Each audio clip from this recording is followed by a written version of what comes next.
Olá, bem-vindos ao Criarte. Hoje vamos ter uma atualização diferente. Hoje vamos falar acerca de liberdade na arte. Bem-vindos! Olá, bem-vindos ao Criarte. O meu nome é Sara e hoje temos uma atualização um pouco diferente. Hoje vamos falar acerca de liberdade no canal Criarte.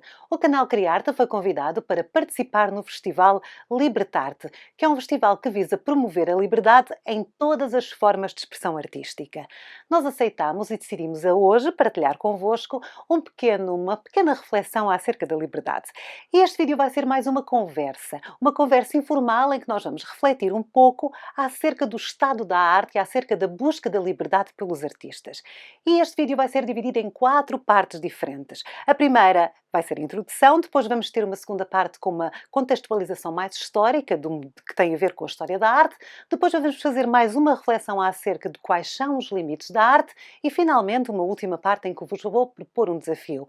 Vamos então para a primeira parte deste vídeo. Nesta primeira parte eu tenho 4 notícias que enquadram o mundo da arte da atualidade. Esta é uma notícia de 27 de fevereiro de 2011. É uma notícia em que Frédéric Durand-Baissat, que é um professor de história francês, ele abre uma queixa-crime contra o Facebook após, sem aviso ou explicação, a plataforma ter encerrado a sua conta, após o professor ter publicado a imagem da obra de arte de Gustave Courbet, A Origem do Mundo. Atenção que esta obra é de 1866 e o Gustave Courbet é um dos maiores pintores de sempre. Esta é uma das obras-primas que está exposta no Museu d'Orsay, em Paris, logo à entrada, num sítio de destaque. No entanto, a plataforma Facebook decidiu censurá-la. Este professor francês colocou o Facebook em tribunal, alegando que em França não existe censura e o Facebook não tem autoridade para censurar nada, muito menos arte. Ele ganhou, mas a verdade é que durante muitos anos teve uma enorme luta em tribunal. Este é um exemplo de censura nos média digital. Esta é uma notícia de setembro de 2018. A Fundação Serralves retira cerca de 20 obras do artista da fotografia Mapplethorne de uma exposição. Em protesto, João Ribas, diretor artístico da arte contemporânea do museu, demitiu-se, declarando que nenhum museu tem o poder ou o direito de ditar, condicionar, separar ou eliminar o acesso à arte, o acesso àquilo que as pessoas podem ou não podem ver. Mapplethorne é um dos fotógrafos contemporâneos mais importantes da história da arte. Ele tem um acervo icónico, um acervo muito interessante e lindíssimo. E, no entanto, foi censurado por aquela que é considerada o maior museu de arte contemporânea do nosso país. Esta é de setembro de 2019. O prefeito do Rio de Janeiro, Marcelo Crivella, pede a fiscalização e retira da Bienal do Livro o livro Vingadores da Cruzada, por este apresentar um beijo gay, portanto um beijo entre 2 personagens masculinos. Após a retirada do livro e perante uma queixa apresentada em tribunal, esta ação foi considerada ilegal, mas vários fiscais percorriam a feira de forma a assegurar que nenhum conteúdo impróprio era apresentado. Portanto, várias pessoas colocaram o presidente da Câmara do Rio de Janeiro em tribunal porque não é da competência do poder político, não é verdade, fazer censura. No Brasil a censura também é ilegal. No entanto, apesar do tribunal ter decidido que sim, que esta era uma ação ilegal, os fiscais proibiram mesmo assim a venda deste livro. Isto levou a que um grande youtuber muito famoso no Brasil oferecesse à porta desta Bienal livros de conteúdo LGBT. No entanto, isto foi uma forma de censura. E vamos agora para a última notícia que eu vos quero ler. Esta é uma notícia mais antiga, de 1985, e foi passada em Nova Iorque, quando o MoMA, que é o maior museu de arte contemporânea do mundo, organizou uma exposição que pretendia elaborar um conjunto dos maiores artistas da pintura. Portanto, era uma exposição que visava mostrar todos os grandes artistas contemporâneos da altura. 165 artistas foram convidados e destes 165, apenas 13 eram mulheres. Quando questionada acerca disto, o curador da exposição declarou, eu vou passar a citar, que as mulheres artistas devem repensar as suas carreiras. Em protesto, um grupo de artistas juntaram-se para combater o sexismo e o racismo no mundo da arte. Nasceram então as Guerrilla Girls. Com a sua identidade preservada por máscaras de gorilas, este grupo traz à luz a discussão pela igualdade na cultura com as suas intervenções artísticas. As mulheres precisam estar nuas para entrar no museu. E é verdade que quando nós vamos a um museu, seja ele qual for, a maior parte da temática que está em exposição no museu tem a ver com nu. especialmente com o nu feminino. No entanto, muito poucas artistas mulheres são convidadas para expor em museus. É mais fácil para uma mulher entrar nua no museu como objeto de arte do que como artista. Estas são apenas algumas das muitas notícias que vieram ao lume nos últimos anos acerca de uma possível censura no mundo da arte e também da desigualdade de acesso de género e de cor e de minorias ao mundo da arte. Então vamos refletir. Estamos a falar de liberdade num festival que celebra a liberdade de expressão artística e, no entanto, temos que pensar na outra parte, que é a censura. Será que o artista é livre? Melhor ainda, será que alguma vez o foi? Vamos agora entrar na segunda parte deste vídeo, em que eu vou fazer uma contextualização histórica da busca da liberdade no mundo da arte. Quando um artista produz uma peça de arte, produz um objeto de arte, seja ele dança, seja ele música, seja ele fotografia, pintura, escultura, o que quiserem, há sempre um processo de criação. Portanto, o artista não é completamente livre de criar algo sem pensar em várias etapas. Primeiro ele tem que pensar na produção artística. A produção artística, a forma como um objeto de arte é produzido, mudou ao longo dos séculos. Nós temos uma civilização milenar. Portanto, o que é ser artista, o que é objeto de arte e o que é produzir um objeto de arte mudou ao longo do tempo, como é óbvio, ao longo da história da arte. Muitas pessoas consideram que o artista é a profissão que é mais livre. Eles consideram que qualquer tipo de artista é livre, porque ele canta o que sente, ele filma o que sente, ele põe nas suas telas um mundo imaginário, portanto ele é livre de criar o que quiser. Na verdade, não é assim. O artista tem uma grande história de submissão, seja ela submissão ao poder da igreja, ao poder de qualquer religião, seja ela submissão ao poder central do rei, ao poder civil e até mesmo ao poder do mercado. Porquê? Porque muita gente não considera que o artista tem que comer. Existe um grande problema na nossa sociedade que é o pagar pela obra do artista. Muita gente não considera que tem que pagar. Mas é assim, se nós estamos a produzir um produto, que é a arte, e se esse produto vai para o mercado, então esse produto tem que ser pago. Logo, isto cria uma certa dependência do artista ao mercado. Vamos então ver como é que foi esta dependência, esta submissão do artista no seu processo de criação. E vamos começar pela Idade Média. Não vamos mais para trás, porque senão nós estamos aqui a falar durante dias. Vamos falar da Idade Média. Ali por volta do século XIII, já no final da Idade Média, surgiram as grandes cidades. Ou seja, surgiram os burgos. A Europa já vivia numa época de paz, porque a seguir à queda do Império Romano houve muita confusão, não é verdade? Mas depois, no final do século XIII, já havia então paz na Europa. Surgiram as primeiras cidades e então surgiram as primeiras oficinas de arte. As oficinas de arte eram consideradas as oficinas onde não só os pintores, os escultores trabalhavam, mas também os sapateiros, os merceeiros e até os padeiros. Todos eles faziam parte desta comunidade de oficinas. Ou seja, a criação artística não era algo que fosse considerado intelectual, era um trabalho manual. E há muitas histórias engraçadas porque os artistas eram consideradas a parte mais baixa da sociedade. As histórias engraçadas têm a ver com o facto de artistas que eram de uma condição social superior terem que lutar contra as famílias quando queriam ser artistas. Eu estou-me a lembrar no caso do Miguel Ângelo que o pai dizia que lhe batia o talento para fora do corpo, porque ele não queria pensar que o filho dele, que até era uma pessoa inteligente, com muitas capacidades intelectuais, ia ser um artesão, um artista. Portanto, tinha a ver com a manualidade. As oficinas funcionavam da seguinte maneira. Tinham um mestre, que é o título mais alto de qualquer artista, é ser mestre. Portanto, o mestre era o dono da oficina e ele ensinava aos seus discípulos e era ele que obtinha as encomendas e dividia pelos artistas.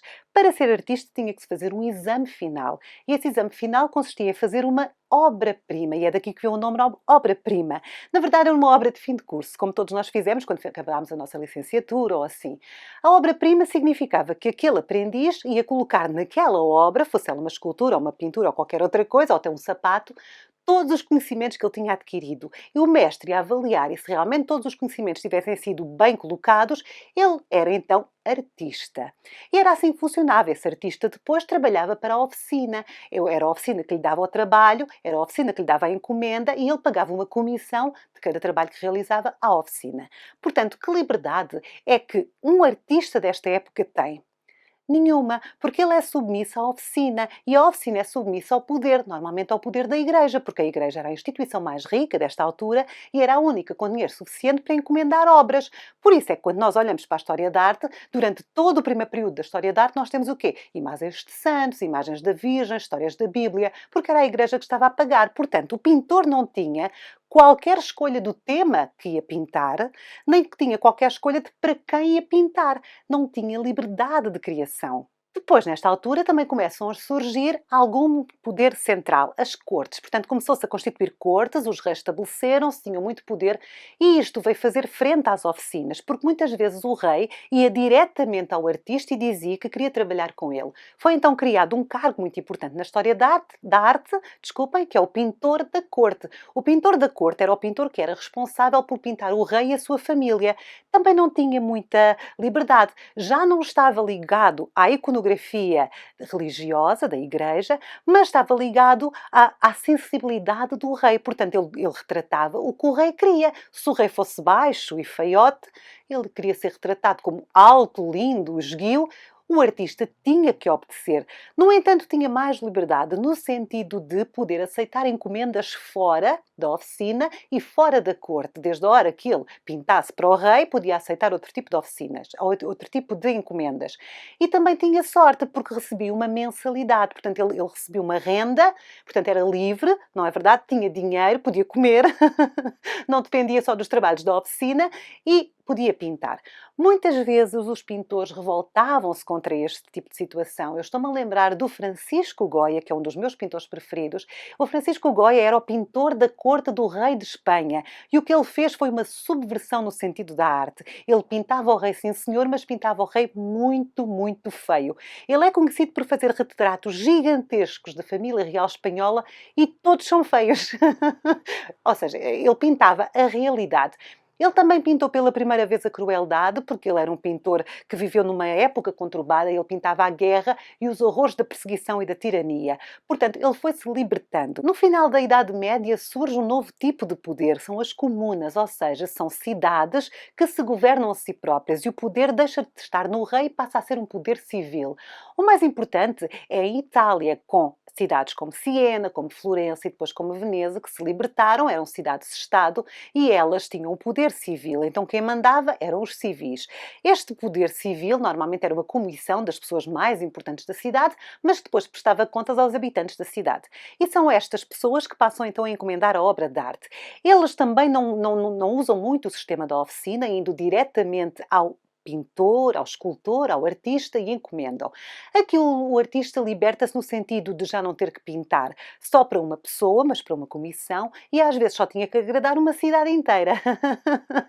Claro que os temas eram sempre muito repetidos, eram os temas da Bíblia, não é verdade? Continuava a haver esse gosto estético, porque era aquilo que as pessoas estavam habituadas a ver, era aquilo que elas conheciam, mas alguns pintores também saíram da caixa. E eu agora vou-vos falar de um dos maiores pintores que buscaram liberdade na história da arte, que foi o Miguel Ângelo. Miguel Ângelo é um dos maiores pintores de sempre, ele é um escultor maravilhoso. Ele foi contratado pela cidade de Florença para fazer uma escultura que representasse a cidade de Florença. Quem as pessoas achavam que era o representante da cidade de Florença era o David, por causa da história que ele venceu Golias, sendo mais pequeno, mais fraco. Os florentinos identificavam-se com esta história. O Miguel Ângelo fez um David. O David já tinha sido muitas vezes feito na história da arte, não foi um tema novo. No entanto, o que é novo é a forma como o artista o coloca. Vamos ver, nesta estátua com mais de 5 metros, o Miguel Ângelo opta por fazer um David que não é vitorioso. Porquê? Porque este David ainda não foi lutar, ele ainda não derrotou Golias. Então o que é que nós temos aqui? Temos aqui um tema que era obrigatório, no entanto o artista consegue de uma forma subtil dar-lhe a volta. Ele faz aquilo que quer e não aquilo que é obrigado a fazer. Tudo bem, ele respeita o tema, não é verdade? Mas fala de uma forma diferente. Eu devo dizer que no canal Criarte nós temos um vídeo, eu vou deixar aqui o link muito interessante para a vida e obra do trabalho aqui do Miguel Ângelo. Ele é fabuloso e ele é realmente o primeiro grande artista angustiado da história. Ele era extremamente republicano, revolucionário. Se ele vivesse nos dias de hoje, seria provavelmente de extrema esquerda. E, no entanto, ele sempre foi submisso, quer aos Médici, quer aos governos, quer ao Papa, não é verdade? Porque o Papa o obrigou a pintar a Capela Sistina. Ele não queria, porque ele não era pintor, ele era escultor. Há aquela história famosa que durante as noites em Roma as pessoas ouviam-no gritar, porque ele estava fechado na Capela Sistina, que o Papa fechou lá, e ele gritava: "Eu não sou pintor, eu sou escultor". E depois fez uma barbaridade em termos de história de arte, que foi juntou as cores todas, não se devem juntar, os vermelhos com os azuis, não é verdade? E aquilo provocou um impacto enorme. E ainda colocou na cara das virgens e dos santos as famosas caras das prostitutas romanas. Portanto, ele fez tudo ao contrário. E é por isso que a sua obra é tão forte. É um grito de liberdade. Ele fez não aquilo que queria, mas aquilo que teve que fazer, não é verdade? Mas fez o contrariado. E por isso é que ele era muito angustiado e é uma pessoa fascinante. Nós vamos avançando pela história adentro, já passámos o período do Renascimento e agora chegamos ali ao século XVI, ali ao século do Barroco. Havia uma conturbação na Europa por causa da Reforma, estamos em pleno período de Reforma e Contra-Reforma, então a Igreja começou a perder o seu poder, começou a perder o seu esplendor. E o que é que aconteceu aqui? Surgiram as academias. As academias são escolas de belas artes, são a escola que tem que ensinar o artista. A academia normalmente ensina um ensino muito, muito rigoroso. Não há espaço para a criatividade. Eles ensinam aquelas regras daquela arte mais clássica que vinha do Renascimento, a perspectiva, os pontos de fuga, as cores, tudo tinha que estabelecer-se de forma rigorosa. Portanto, havia ali uma amarra dos artistas. E não era só nos termos do ensino, era também nos termos depois de trabalho, porque a academia dominava o mercado. Era a academia que hierarquizava os artistas. Ela é que dizia que artista é que iria pintar o quê e qual era o melhor artista e qual era o pior artista. E era também a academia que decidia quais eram os temas que os artistas podiam pintar. Portanto, liberdade muito pouca, não é verdade? E que temas é que eles podiam pintar nesta altura? Eles podiam pintar 4 temas. Primeiro e mais importante, os quadros históricos. São aqueles quadros que passam um orgulho nacional, que mostram o país a ser glorioso. São chamados quadros clássicos. Quadros históricos. São sempre muito grandes. Portanto, os melhores artistas iriam sempre fazer estes quadros. Depois também se podia pintar histórias da Bíblia, histórias dos santos. Também se podiam pintar naturezas e muitas paisagens. E por fim, podia-se fazer pintura de género, que é aquela pintura mais cotidiana. De salientar que nenhuma mulher podia entrar na academia porque elas não podiam ter aulas de anatomia, elas não podiam ver ninguém nu.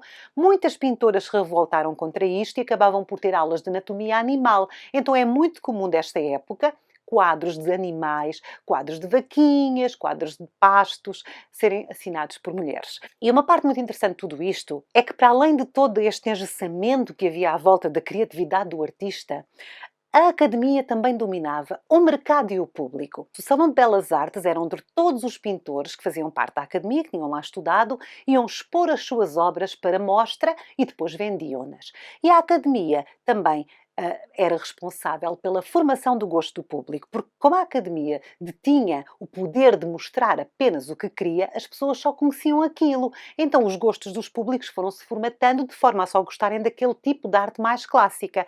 Isto ainda hoje nós sentimos na nossa história. Porquê? Porque quando nós às vezes olhamos para uma obra e dizemos: não gosto. Normalmente as pessoas gostam mais daquelas obras que têm mais a ver com o período clássico, que são praticamente mais realistas ou naturalistas, são quase espelhos da realidade. E isto são vestígios da academia, porque se as pessoas não conhecem mais nada, não conseguem gostar. A gente não gosta do que não conhece ou do que não compreende, não é verdade? Então os pintores estavam completamente amordaçados. Porquê? Porque a academia dominava o ensino, dominava o mercado e dominava o público. Então há aqui um movimento, mais uma vez, contrário. Um dos exemplos disto é Rembrandt. Rembrandt é um pintor famosíssimo do período barroco holandês, ele é holandês, e ele fez um ato de revolta, um ato muito calmo de revolta. É assim, como ele não tinha a estética e não gostava daquela estética clássica, não é verdade? O que é que ele fez? Ele ia diretamente vender os seus quadros e não ia àquela sociedade intelectual mais alta que aos salões de belas artes, não. Ele ia às oficinas dos mercados, ele ia à casa dos médicos, dos advogados, à casa dos mercadores, que era uma sociedade emergente, com dinheiro, mas que não fazia parte daquela elite, não é verdade? Então ele começou a ter muito sucesso, ele ia diretamente ao mercado, ele revoltou-se contra esta história do salão. Entretanto, dá-se a Revolução Francesa e depois da Revolução Francesa o que acontece é que as academias começam a perder o poder. Porquê? Porque são minadas por dentro. Muitos dos artistas que se formavam na academia depois diziam mal da academia e não gostavam de todo aquele espartilho, todas aquelas amarras que a academia lhes impunha. Então eles começaram-se a revoltar, começaram a ser independentes. Só tinham um problema, é que eles não conseguiam vender. É assim, ao longo de toda a história existe um preço a pagar por ser livre. Sempre que alguém avança no caminho da liberdade, é perseguido, não é compreendido, é motivo de gozo, de escárnio, de maldizer. Isto acontecia com estes pintores independentes. Eles estavam a apresentar uma estética diferente, que não era a estética dos salões, então ninguém gostava deles. Eles são muito famosos hoje em dia. Eu estou a falar dos impressionistas. Os impressionistas no seu tempo eram contra as academias, eram contra a estética estabelecida. A história da arte é assim. Um movimento termina porque outro movimento lhe faz frente. É sempre a luta para se libertar destas amarras estéticas, destes conceitos estéticos. Então, sempre que existe um movimento ou um período artístico, alguém não gosta, alguém está farto, alguém quer fazer uma coisa diferente e surge um novo movimento e a história vai avançando assim. Aqui com os impressionistas foi exatamente isso. Eles estavam fartos das amarras estéticas e pintavam coisas diferentes. Só tinham um problema. Eles não tinham acesso ao mercado porque as pessoas não gostavam do que eles estavam a fazer.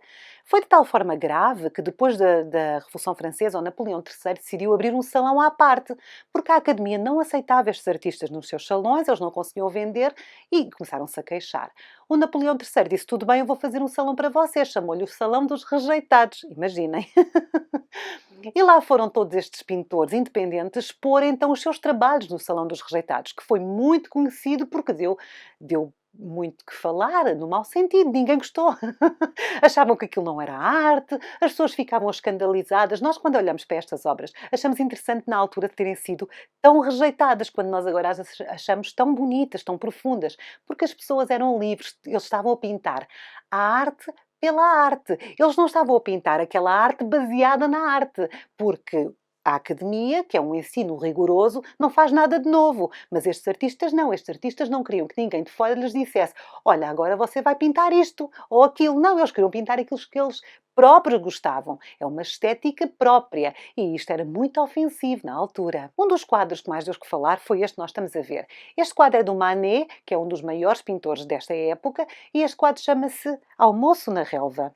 O Manet tinha sido recusado várias vezes na academia, ele era independente, ele nunca se considerou também um impressionista, ele não queria fazer parte de grupos, ele era completamente independente, e quando ele expôs este quadro, ele foi assim a estrela do Salão dos Recusados porque foi o mais recusado de todos. Ninguém gostou, nem os próprios pintores, colegas, independentes gostaram. Achavam que isto era um atentado a tudo, ao bom gosto, aos pudores, a tudo e mais alguma coisa. Portanto, o Manet pagou um preço altíssimo, ele foi perseguido, foi enxovalhado, destruíram-lhe a vida, destruíram a carreira, não é verdade? Só muitos anos depois é que ele foi reconhecido, porque a liberdade tem sempre um preço. No entanto, também tem muitas coisas boas e neste período em que tudo isto estava a acontecer, surgiu uma nova figura no mundo da arte que ainda hoje se mantém, que é o chamado marchand d'arte. É a pessoa que faz a ligação entre o artista e o público. Ainda hoje existe e muitas vezes é ele que financia a própria obra de arte. Na época dos impressionistas, o marchand falava com o artista, dava dinheiro ao artista para ele pintar e depois ia falar com as pessoas, falava bem do artista e conseguia então público para este artista e vendia a sua obra. Claro que o marchand é, acima de tudo, um comerciante, não é verdade? Ele tem o mercado em mente e muitas vezes podemos até considerar que é muito complicado, quando é o marchand que está a dar dinheiro ao artista, o artista ter realmente liberdade de direcionar a sua obra. E hoje em dia nós temos exatamente isto e é também parte das notícias todos os dias, especialmente no mundo da música, quando uma grande editora dá dinheiro a um artista para ele fazer a sua obra, mas depois a editora quer direcionar a obra do artista. Nenhuma editora e nenhuma marchand tem o direito de direcionar um artista. No entanto, o artista tem um problema porque ele está submisso ao mercado e está submisso a este tipo de situação. Então hoje temos o artista que cria num mercado que não é regulado por apenas um poder ou um critério. O processo do artista não tem que passar necessariamente por uma escola ou por uma academia. Hoje em dia, grandes artistas são autodidatas, aprenderam sozinhos e são pessoas que têm originalidade e têm um ponto de vista interessante. No entanto, o artista continua a ser submisso a tudo isto. Não temos um poder religioso, não temos um poder político que nos oprima, mas temos um mercado, porque, tal como eu disse no início do vídeo, o artista precisa de comer, ele também precisa de sobreviver, ele tem um produto para vender, seja ele produto seja, não é verdade? As pessoas têm o direito de ser pagas pelo trabalho que fazem. Então o artista tem sempre este problema. Há sempre aqui uma dualidade de critérios com o artista, porque primeiro é-lhe exigido que seja original, que seja diferente, e por outro lado, é-lhe exigido que seja agradável aos olhos do mercado, quando o mercado ainda não está treinado para gostar de outras coisas. Porque nós, para gostarmos de alguma coisa, temos que a compreender. É complicado. Portanto, nós estamos aqui a ter uma conversa agradável, pelo menos do meu lado, e eu agora gostava muito que juntos fizéssemos uma reflexão acerca de quais são os limites da arte. Portanto, eu falei destas amarras ao longo da história da arte que amarravam os artistas a determinada estética ou a determinado poder. Mas eu comecei este vídeo a ler 4 notícias diferentes dos dias de hoje. Portanto, ainda existem amarras aos artistas, existem limites à sua liberdade. E o que são os limites à arte? E mais importante ainda, será que é necessário haver um limite para a arte? Isto é uma discussão muito presente na nossa sociedade, que eu acho muito interessante. Eu tenho vários vídeos acerca de arte incompreendida no canal Criarte, vocês podem ir. Eu vou deixar aqui alguns links na descrição deste vídeo e também aqui no ecrã, porque eu acho este tema muito interessante. Quando se gosta de arte, quando se é artista, quando se aprecia o produto artístico, muitas vezes damos connosco a pensar qual será o limite. Aqui há uns anos houve uma grande controvérsia porque uma artista usava cães, ela amarrava cães nas suas instalações e muita gente veio dizer que isso não podia, que não podia ser. Era esse o limite. Não se pode maltratar um animal, mas uma pessoa pode-se maltratar. É que muitos artistas dão tiros em si próprio, põem o seu corpo em perigo pela arte. Será que é esse o limite? Então que limites é que nós estamos a falar aqui? Que limites são estes? Em 1898, o Tolstói comentou que o limite da arte seria a compreensão. Ele disse que uma obra de arte, para ser uma obra de arte, tem que ser compreendida pela maioria. Isto é muito complicado, mas é um limite à arte. Era o limite dele. Não quer dizer que seja o nosso, porque quando nós não compreendemos uma obra de arte, não quer dizer que ela não seja arte. Só quer dizer que nós não a compreendemos. Então talvez tenhamos que estudar mais acerca da vida daquele fotógrafo, compreender mais acerca daquela coreografia, para então apreciar a obra de arte como ela deve ser apreciada. A obra de arte tem sempre dois momentos. Um momento é criada e o momento é que é interpretada por quem está a ver. E muitas vezes o artista não quer que ela seja interpretada segundo as suas próprias regras. Quer que seja o espectador a dar-lhe uma reflexão própria, entendem? Portanto, é complicado. Um limite também muitas vezes declarado por muitos analistas e historiadores de arte tem a ver com a inclusão e com a reflexão. Muitas pessoas acreditam que o limite da arte é a inclusão, que ela tem que gerar uma reflexão positiva na sociedade. Eu acho complicadíssimo, quando nós estamos a criar um objeto artístico, ter em mente a inclusão de tudo, de todos os géneros, de todas as religiões, de todos os conceitos estéticos. Eu acho difícil, acho que é um limite da arte um pouco complicado de se definir. E quando as coisas são complicadas de se definir, normalmente excluem mais do que incluem. Entendem? Outro limite da arte muito conhecido também para muita gente é que a arte tem que ser sempre uma transgressão, tem que estar sempre contra os modelos instituídos. Ora, isto é interessante, mas, no entanto, tudo aquilo que foge desse padrão não seria arte. Por exemplo, se eu faço uma canção de amor, já não é arte, porque não estou a lutar contra ninguém, não é verdade? Estou a falar de um sentimento muito subjetivo, muito meu. E depois um limite muito conhecido da arte, que é muito defendido por muita gente hoje em dia, tem a ver com a lei. Muita gente acredita que o limite da arte é a lei. Se a lei diz que não se pode fazer, então a arte não pode passar dessa linha. O que nós temos que pensar é que muitas vezes grandes obras foram feitas e não estavam a favor da lei. Eu estou-me a lembrar das histórias antigas, por exemplo, do Picasso, que ele tinha o estúdio dele em Paris, e quando entraram as tropas nazis pela cidade, fizeram-lhe uma visita, viram ao Guernica e perguntaram: foi você que fez? Ele responde: não, foram vocês. Portanto, ele estava claramente a ir contra a lei naquela altura, que era a lei nazi, não é verdade? No entanto, a Guernica é das maiores obras de arte que fala acerca da guerra, que fala acerca da destruição, não é verdade? E é contra um poder opressor. E nós não nos podemos esquecer que muitas vezes os artistas não vivem a liberdade. Vivem sobre um regime opressor, vivem sobre uma ditadura. Em Portugal nós tivemos uma ditadura durante muito tempo. Muito produto artístico dessa altura foi censurado, mas não deixa de ser arte. Por exemplo, a música de intervenção era contra a lei, obviamente, era censurada. No entanto, é arte. É ou não é verdade? Portanto, será que a lei é mesmo o limite da arte? Há tantos artistas que vão contra isto. Eu estou-me a lembrar, por exemplo, do brasileiro Cildo Meireles, que produziu obras importantíssimas com as notas carimbadas com a frase "Quem matou Herzog?". Herzog é uma referência a um jornalista que foi preso, torturado e assassinado pela polícia política durante a ditadura no Brasil. Temos também o exemplo do chileno Guillermo Núñez, que foi preso e torturado pela ditadura do Pinochet e também acabou no exílio e acabou por fazer exposições acerca desse período da sua vida. Temos, por exemplo, na China, o exemplo do fabuloso Ai Weiwei, que ainda hoje é perseguido no seu país de origem, tal como as Pussy Riot também são perseguidas na Rússia. Portanto, são artistas que são perseguidos no seu próprio país. Eles são claramente contra a lei. Portanto, que tipo de limite da arte é este? Será que isto faz sentido? Portanto, eu estou-vos a dar aqui vários exemplos que muitos historiadores de arte e muitos filósofos e pensadores em geral colocam, que é quais são os limites da arte. Vocês acham que existe um limite para a criação artística? Honestamente, qual é o vosso limite para a criação artística? E é com esta pergunta que eu vou chegar então à quarta e última parte do nosso vídeo. Nós fizemos aqui uma reflexão longa juntos acerca do mundo da arte, da busca pela liberdade no mundo da arte e dos problemas que todos os artistas encontram para atingir a sua liberdade de criar. Agora, o que eu gostava de fazer nesta última parte era propor um desafio. Eu gostava que todos aqueles que estão a ver e que estão a refletir comigo neste vídeo fizessem um exercício criativo, ou seja, pintassem, dançassem, mas fizessem com a temática da liberdade, do que é isto de ser livre. Não tem que ser uma criação que tenha em mente o que é isto de ser livre. Não, é algo que expresse a vossa liberdade. Vamos sair da nossa zona de conforto, vamos ser a liberdade guiando o povo, vamos ser cantores de intervenção esta semana, vamos ser o Goya que retrata a realidade de forma crítica e feia, vamos ser o Manet que se eleva acima do que se deve ou não pintar num piquenique e, acima de tudo, vamos ser nós. Vou-vos pedir para criar uma música, um poema, uma pintura, uma gravura, uma fotografia, um desenho, uma colagem, uma dança ou qualquer outro tipo de forma de expressão artística e estética e colocar aqui no nosso festival essa imagem. Eu vou deixar na descrição deste vídeo, no primeiro comentário, como é que vocês fazem para partilhar, mas o que eu vos estou a pedir é muito simples. Façam algo em liberdade.